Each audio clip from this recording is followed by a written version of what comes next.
Baik, kita mulai saja teman-teman. Karena mengingat waktu maghrib sebentar ya. Assalamualaikum warahmatullahi wabarakatuh. Waalaikumsalam warahmatullahi wabarakatuh. Innal hamdalillah nahmaduhu wa nastaghfiruh wa na'udzubillahi min sururi anfusina wa min sayyiati a'malina may yahdihillahu fala mudhillalah wa may yudhlilhu fala hadiyalah. Amma ba'du, qala Allah ta'ala fil Qur'anil azim wa huwa asdaqul qailin a'udzu billahi minasyaitonir rajim. Bismillahirrahmanirrahim. Yarfa'illahu allazina amanu minkum wallazina utul ilma darajat. Wa qala an-nabiyyu sallallahu alaihi wasallam al ulama'u warasatul anbiya. Al hadis. Puji syukur kehadirat Ilahi Robbi yang telah memberikan kita beribu-ribu nikmat sehingga kita dapat berkumpul dan bermuajah kembali dalam agenda matrikulasi adab. Insyaallah kali ini Ustadz diamanahi untuk menyampaikan materi tentang akhlak atau adab terhadap seorang guru. Salawat beserta salam semoga selalu tercurahkan kepada Nabi kita Nabi Muhammad Sallallahu Alaihi Wasallam, Nabi yang telah membawa umatnya dari zaman sadis menuju zaman romantis, dari zaman Cooper menuju zaman komputer, dari zaman kegelapan menuju zaman terang benderang, minaz zulumati ilan nur. Baik, Ustadz Sapa seperti biasa. Santri-santri, oke, tetap semangat dan istiqomah. Allahu Akbar. Harapannya di pertemuan kali ini kita akan bersama-sama mencoba mentadaburi ayat suci Al-Quran yang berkaitan dengan adab atau akhlak terhadap guru. Nanti teman-teman boleh membuka surah Al-Kahfi ya. Buka surah Al-Kahfi dari ayat 70 sampai ayat 82. Kita coba akan mentadaburi ya. Nah, selain membaca, menghafal, ada satu kegiatan yang sangat Allah ridho dan sangat Allah suruh kepada kita, yakni mentadaburi isi Al-Quran.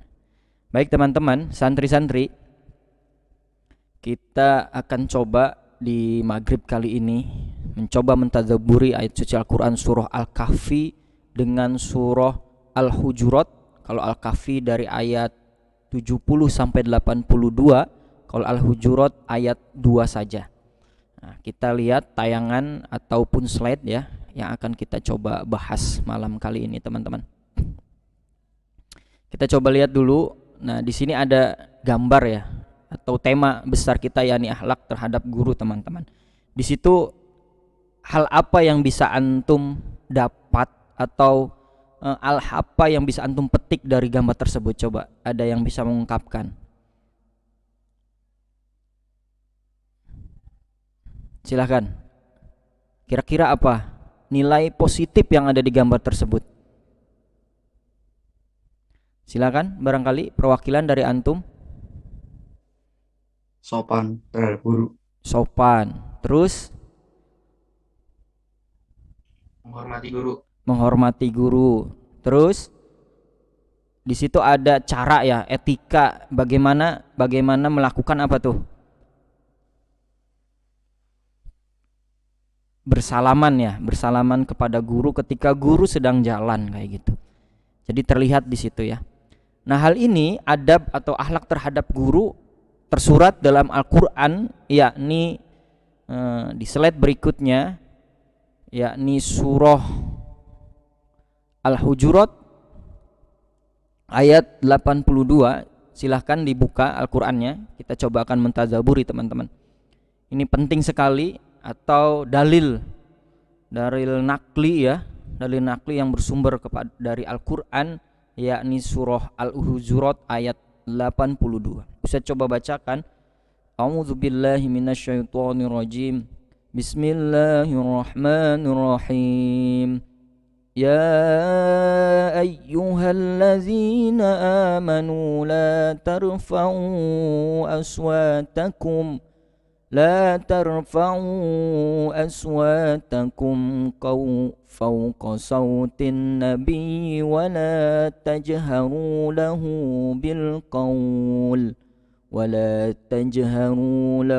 بالقول كجهر بعضكم لبعض أن تحبط أعمالكم وأنتم لا تشعرون. Yang artinya, wahai orang-orang yang beriman, janganlah kamu meninggikan suaramu melebihi suara Nabi, dan janganlah kamu berkata kepadanya dengan suara keras sebagaimana kerasnya suara sebagian kaum terhadap yang lain. Nanti pahala segala amalmu bisa terhapus sedangkan kamu tidak menyadarinya. Artinya dari ayat penggalan surah Al-Hujurat ayat 2 ini, yakni mengisyarahkan kita untuk takzim, takrim, tunduk, patuh terhadap guru. Merendahkan suara, artinya suara saja mesti direndahkan di dalam ayat Al-Quran terhadap, walaupun di situ tukilannya yakni terhadap Nabi, tetapi di dalam hadis dijelaskan al-ulama'u warasatul anbiya. Ulama itu pewaris para nabi. Siapa itu ulama? Nah, salah satunya yakni yang terdapat dari guru-guru kita tercinta. Orang yang mengajari kita, orang yang memberikan kita ilmu. Walaupun hanya satu ayat. Jadi suara saja tidak boleh dikeraskan. Halayaknya seperti apa? Seperti ibu dan orang tua kita juga yang tersurat dalam Al-Quran lain, fala taqul lahuma uffin wala tanharhuma wa qul lahuma qaulan karima. Begitupun sama orang tua kita yang kedua setelah orang tua, abi dan umi kita, yakni guru kita. Siapapun dia, maka suara jangan dikeraskan. Suara saja jangan dikeraskan, teman-teman. Apalagi akhlak kita, tingkah laku kita, cara jalan kita ketika berhadapan dengan guru itu diperhatikan juga. Kenapa demikian? Nah, karena Islam menjunjung tinggi, ingat, awas, puncaknya ilmu atau di atas ilmu itu ada adab, teman-teman, atau ada akhlak. Banyak orang yang berilmu tetapi tidak punya adab, maka ibarat apa? Ibarat pohon yang tak berbuah kalau di dalam mahfudzoh gitu kan. Nah, begitupun sama. Tetapi kalau orang ilmunya sedikit, adabnya tinggi, maka itu dari ilmu yang sedikit tadi akan diangkat derajatnya sesuai dengan firman Allah yang Ustaz bacakan di dalam muqaddimah, yarfa'ul ladzina amanu minkum walladzina utul ilma darajat. Allah akan mengangkat beberapa derajat bagi orang-orang yang berilmu dan orang yang mempunyai keimanan. Utul ilma darajat, ya, orang yang beriman dan yang berilmu, teman-teman. Baik santri-santri. Nah, itu landasan Al-Quran yang pertama. Landasan ayat yang selanjutnya, teman-teman, sebelum kita nanti akan bahas kepada slide berikutnya, surah Al-Kahfi ayat 70 sampai 82. Kalau yang sering mendengar atau kalau yang sering mencoba mentadabur ini sudah paham, yakni perjalanan kisah Nabi Musa yang mana asbabun nuzulnya, kenapa Nabi Musa itu bisa mengikuti perjalanan Nabi Khidir, karena Nabi Musa sempat melakukan waktu itu yang namanya takabur gitu ya, takabur. Beda, tapi takaburnya tidak seperti kita berlebihan. Kalau Nabi Musa tidak. Baik, melakukan takabur sedikit saja maka langsung diseru oleh Allah, langsung diperintahkan oleh Allah, ya Musa, di dunia ini bukan hanya kau, janganlah kau merasa pintar, karena waktu itu Nabi Musa beranggapan saya yang paling pintar di muka bumi ini. Tetapi Allah langsung tegur dengan surah Al-Kahfi ayat 70 sampai 82 ini. Musa diseru oleh Allah untuk coba mengikuti yang namanya Nabi Khidir. Nah, di sini ada pembelajaran buat kita, teman-teman. Pembelajaran apa? Tentunya pembelajaran kita sebagai seorang murid, etika kita ketika belajar kepada seorang guru yang diisyarahkan dalam surah Al-Kahfi ayat 2 ayat 70 sampai 82 ini, yang dikisahkan dalam kisah Nabi Musa yang mengikuti perjalanan Nabi Khidir. Coba teman-teman bayangkan, ada nilai yang terkandung. Satu, Nabi Musa begitu nabi yang sangat viral, ujug-ujug Allah langsung menyuruh kepada Nabi Musa untuk mengikuti Nabi Khidir, belajar kepada Nabi Khidir. Nabi Khidir itu siapa? Nggak viral, tidak seviral seperti Nabi Musa, tapi kok bisa gitu. Nah, di sini yang kita ambil petik. Yang pertama, ketika kita ta'lim, ketika kita belajar dari seorang guru, jangan pedulikan terkenalkah dia, followernya banyak ataukah tidak gitu, pengikut di FB-nya banyak atau tidak, di IG-nya atau banyak, jangan hiraukan itu. Yang terpenting kualitas keilmuannya, atau syukur-syukur keilmuannya langsung bersanad kepada Nabi Muhammad Sallallahu Alaihi Wasallam. Jadi perjalanan tersebut Nabi Musa mendapatkan berbagai macam hikmah. Tentunya antum tahu atau sebagian tahu ketika Nabi Musa berjalan atau mengikuti dengan syarat yang diajukan oleh Nabi Khidir, kalau kamu mau belajar sama saya, jangan banyak bertanya, jangan banyak komentar, maka ikuti saja saya. Perjalanan yang pertama, Nabi Musa melihat di situ ada perahu, akhirnya ditenggelamkan oleh Nabi Khidir. Langsung seraya bertanya, spontanitas gitu, kepo gitu ya. Tetapi lupa gitu, padahal Nabi Khidir jangan tanya, diingetin lagi, saya bilang jangan tanya gitu. Tetapi Nabi Musa lupa, ya sudah saya lupa. Perjalanan selanjutnya yang kedua, ada seorang pemuda langsung dibunuh oleh Nabi Khidir. Kaget, spontanitas, kok dibunuh gitu, apa salahnya gitu kan. Nabi Khidir menjelaskan lagi, ayo lupa, kata saya juga jangan banyak tanya, diam saja dulu. Ya sudah, Nabi Musa pun mengikuti lagi. Dan di perjalanan yang ketiga, Nabi Musa mendapati suatu bangunan yang reot gitu kan, yang seharusnya dirobohkan tetapi tidak dirobohkan oleh Nabi Khidir gitu kan. Nabi Musa pun bertanya lagi, loh kok aneh, yang seharusnya bangunan dirobohkan ini malah nggak dirobohkan, malah dibagusin gitu biar jadi penyanggah lagi, tetapi nggak dirubuhkan gitu. Nabi Musa mengajukan pertanyaan lagi, kenapa ya Khidir, kenapa ya Nabi Khidir demikian? Kata saya juga kata Nabi Khidir, jangan banyak bertanya. Nah, di sini dari perjalanan tersebut teman-teman, ada satu nilai. Yang pertama tadi, kita tidak mesti menyombongkan diri kita walaupun kita lebih terkenal daripada guru kita, tapi lihat fokus ilmu yang akan diajarkan. Yang kedua, etika bertanya. Etika bertanya pun ada caranya. Ketika guru ataupun ketika kita bertanya, selayaknya kita meminta izin. Jika diizinkan, lanjutkan pertanyaan. Jika tidak, maka stop, tidak. Dan tidak langsung ngedumel di belakang, saya pengen nanya kok nggak boleh. Tidak gitu ya. Udah dahsyat teman-teman. Ibrohnya dari yang pertama tersebut sudah dijelaskan di dalam Al-Quran ya. Yang pertama, yang kedua, yang ketiga, perjalanan Nabi Khidir kenapa demikian di luar akal logika gitu Nabi Musa. Nah, tetapi Nabi Musa sering banyak bertanya kayak gitu kan. Nah, itu ayat yang mengisyaratkan tentang adabnya atau cara kita menuntut ilmu yang diisyarahkan oleh Nabi Musa ketika belajar oleh Nabi Khidir. Baik teman-teman, kita lanjut slide yang berikutnya, kita masuk sub pokok bahasannya ya. Nah, yang pertama, hendaknya ketika kita bertemu dan berpisah, murid wajib memberi salam dan mencium tangan guru. Ikhwan dengan guru ikhwan, ahwat dengan guru ahwat. Nah, tentunya sudah diajari ya bagaimana cara bersalaman. Nah, di sini ada caranya teman-teman.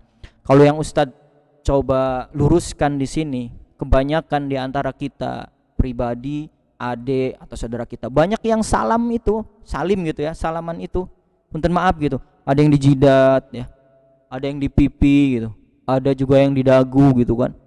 Nah, ini tidak demikian di dalam Islam. Nah, caranya teman-teman, Ustadz ingin berbagi sama antum ya. Yang pertama adalah cium. Punggungnya letakkan di antara mulut dan hidung, persis di tengah. Nah, dicium teman-teman.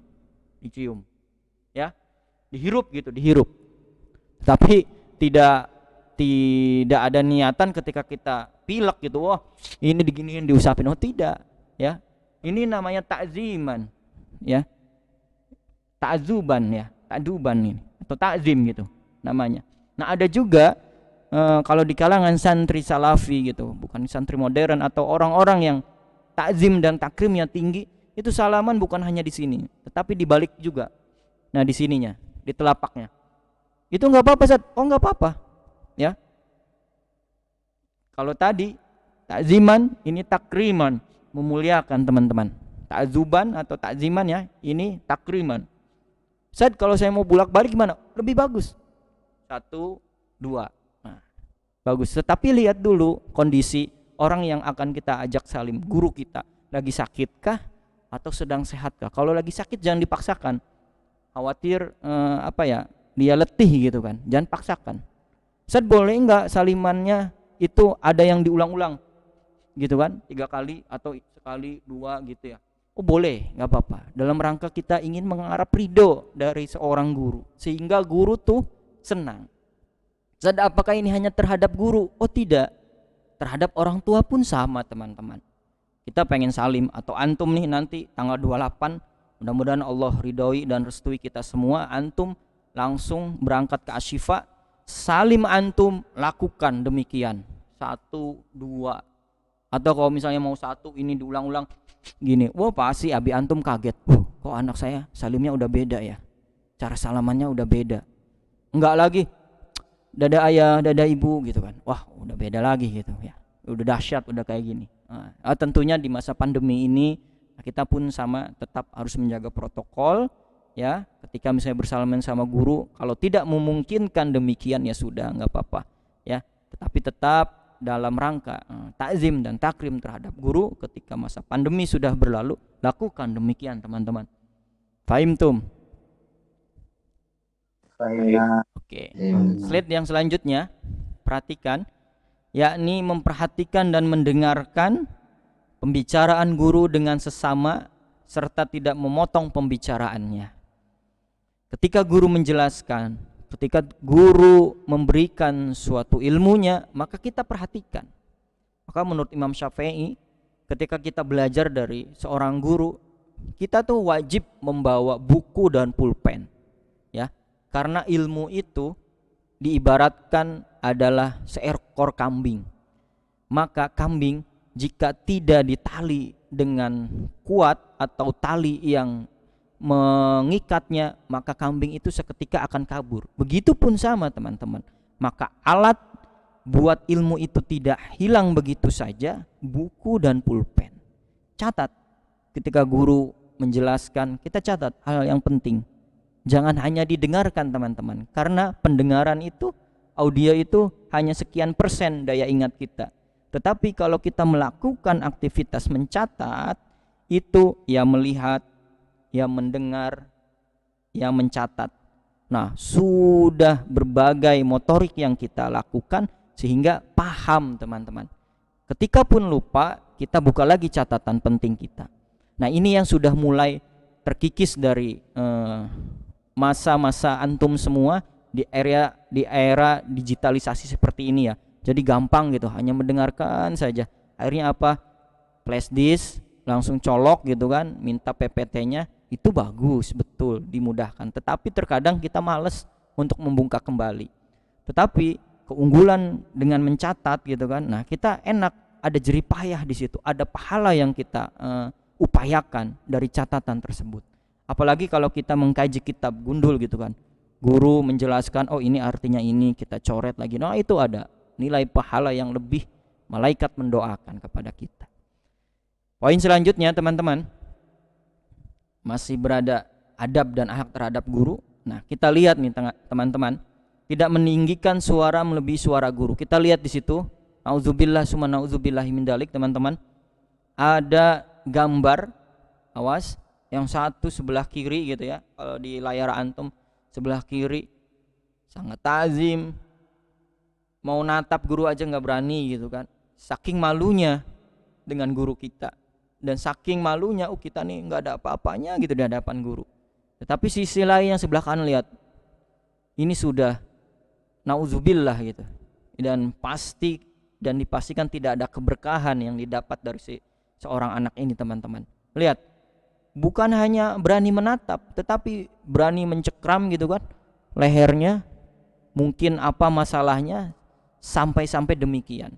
Terlepas itu masalah entah guru yang salah atau murid yang salah, kita sebagai orang muslim, kita sebagai seorang penuntut ilmu, ini tidak dibenarkan di dalam etika cara mencari ilmu.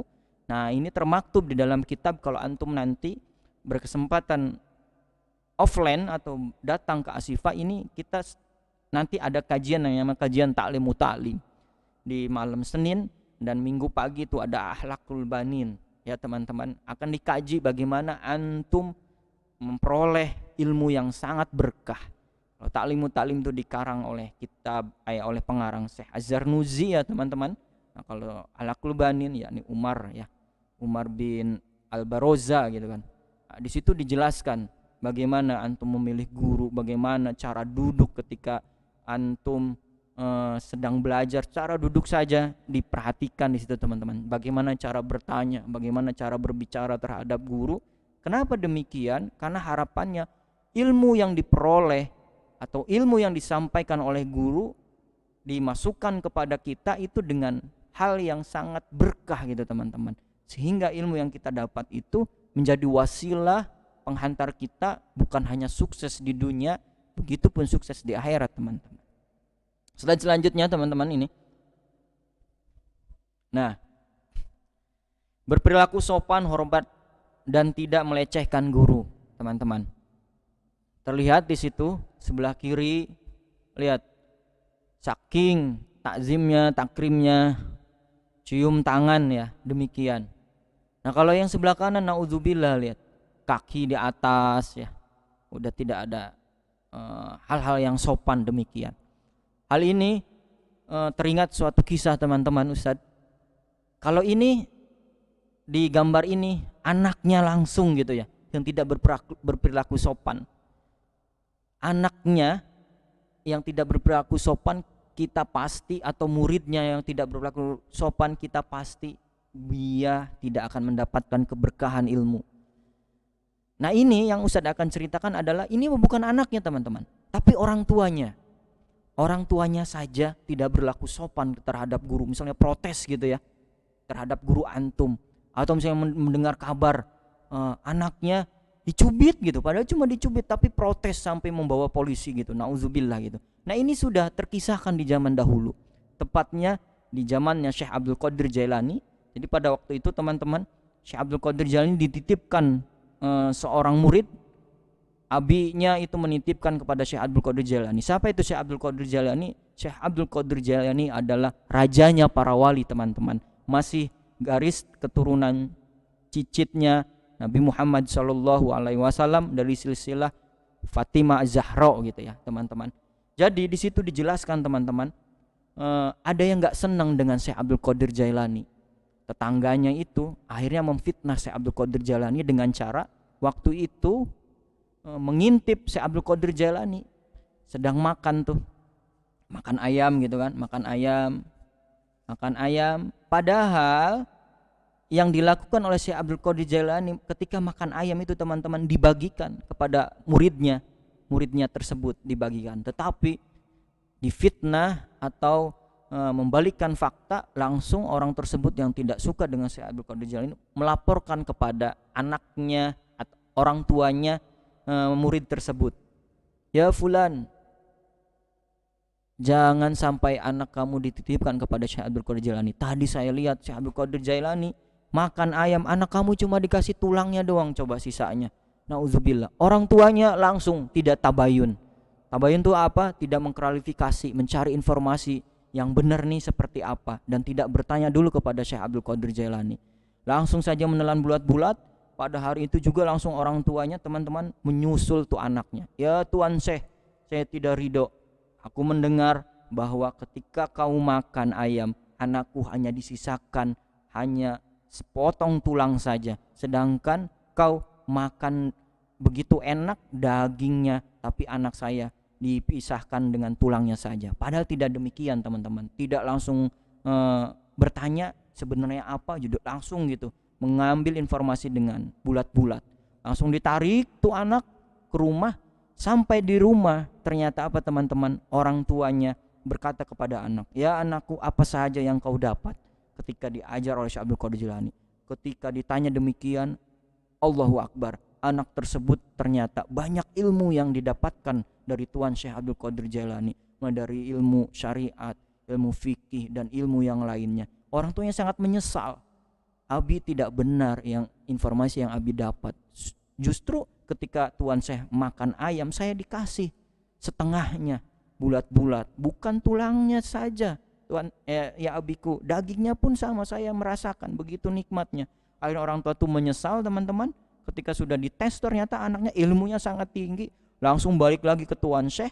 Ya Tuan Syekh, mohon maaf ya Tuan Syekh, saya kembalikan lagi anak saya untuk diajar oleh Tuan Syekh. Tuan Syekh atau guru tersebut berkata, sudah tertutup pintu keberkahan ilmu untuk anakmu. Nangis tuh orang tuanya teman-teman. Artinya apa teman-teman? Di sini ada etika. Nah, jangankan anaknya, orang tuanya pun atau abi umi antum pun harus menghormati seorang guru itu. Ketika emang salah, cara menegurnya pun harus dengan ahsan, dengan baik-baik. Jangan sampai melukai hati seorang guru sehingga tidak ada keberkahan di antum. Selanjutnya teman-teman, ini slide selanjutnya, mungkin ini slide terakhir teman-teman. Nah, dari slide terakhir ini Ustadz pun sama ingin memberikan kisah begitu dahsyat. Teman-teman tahu ini siapa? Sebelumnya, santri-santri. Ustaz. Nah, ini siapa? Tahu? Ulama Indonesia, pendiri Nahdlatul Ulama. Siapa ini? Hashim Asy'ari. Mbah Hashim Asy'ari. Kenapa beliau bisa diangkat derajatnya, yarfa'illahul ladzina amanu minkum, oleh Allah? Tidak lain dan tidak bukan karena dari cerita Syekh ataupun karena dari cerita Mbah Hashim ini. Mudah-mudahan kita dapat petik teman-teman. Jadi Mbah Hashim pada waktu zamannya ingin mencari ilmu itu berguru kepada salah satu ulama yang ada di Madura, yakni Mbah Khalil Bangkalan Madura.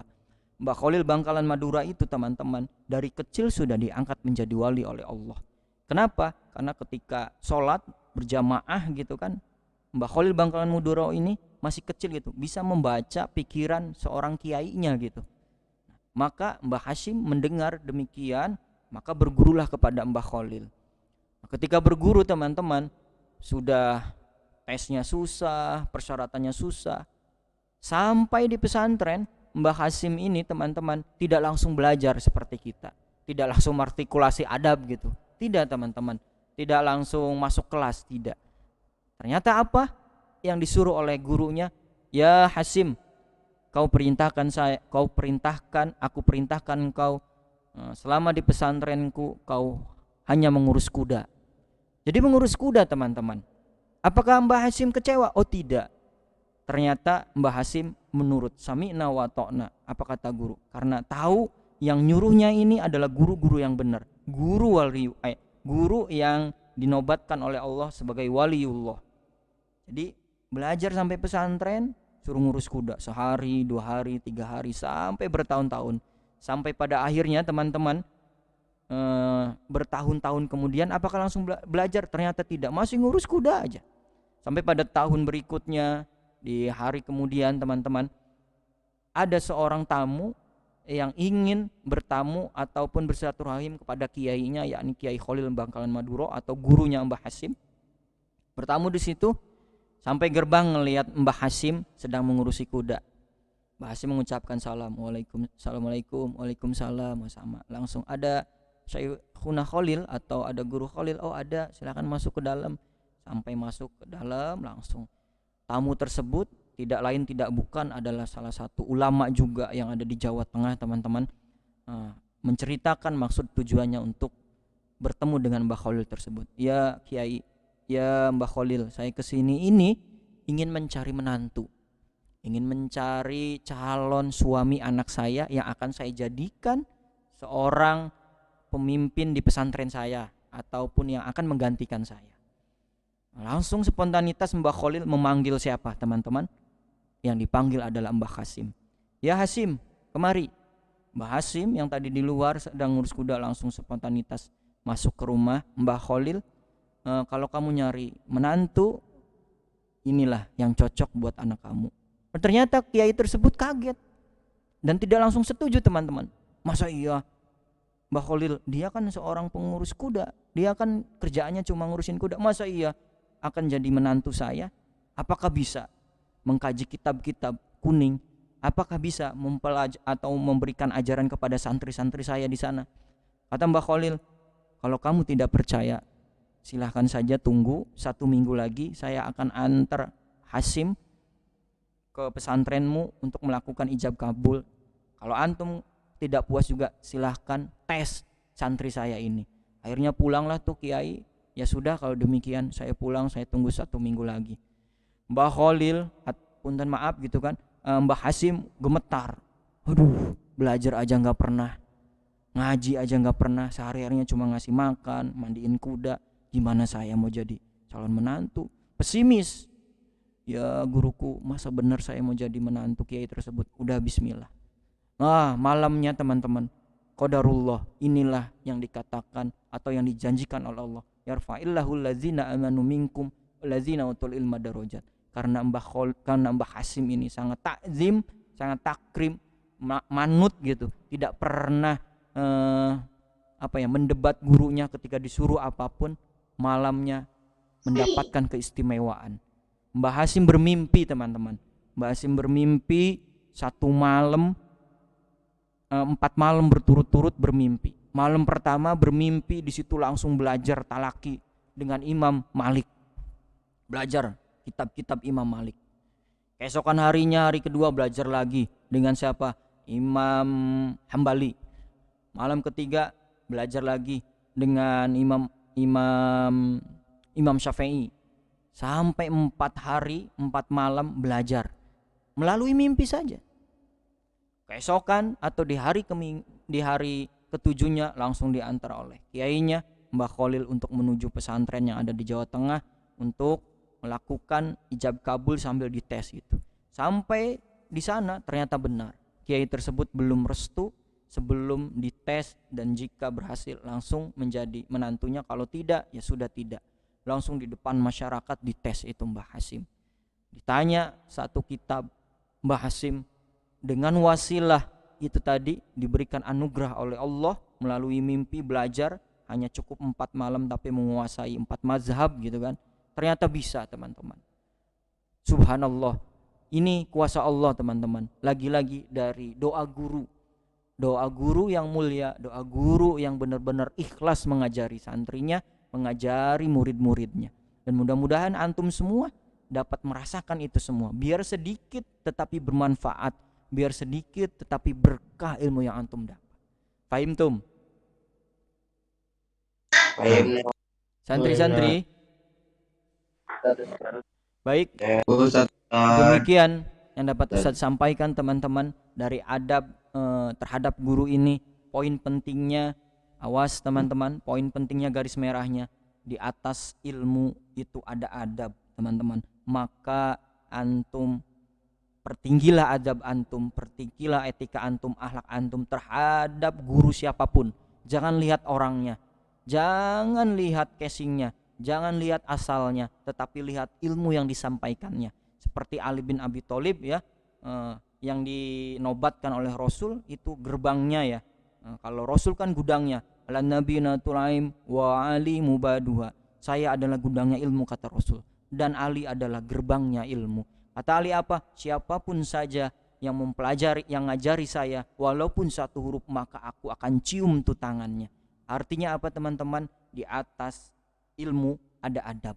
Patrikan kepada diri antum, siapapun dia yang mengajari ilmu kepada antum, baik anak SD, anak SMA, apapun umurnya, berapapun umurnya, siapapun orangnya, apapun bentuknya, maka takzimilah dia, takrimilah dia, doakanlah dia, patuhilah dia selagi dia masih dalam koridor hal-hal yang positif sesuai dengan syariat Islam. Kurang lebihnya Ustadz mohon maaf. Kita akhiri pertemuan kali ini dengan baca hamdalah. Alhamdulillah Rabbil alamin, dan disempurnakan dengan kafaratul majlis. Subhanakallahumma wa bihamdik asyhadu an la ilaha illa anta astaghfiruka wa atubu ilaik. Kurang lebihnya Ustaz mohon maaf. Assalamualaikum warahmatullahi wabarakatuh. Waalaikumsalam warahmatullahi wabarakatuh.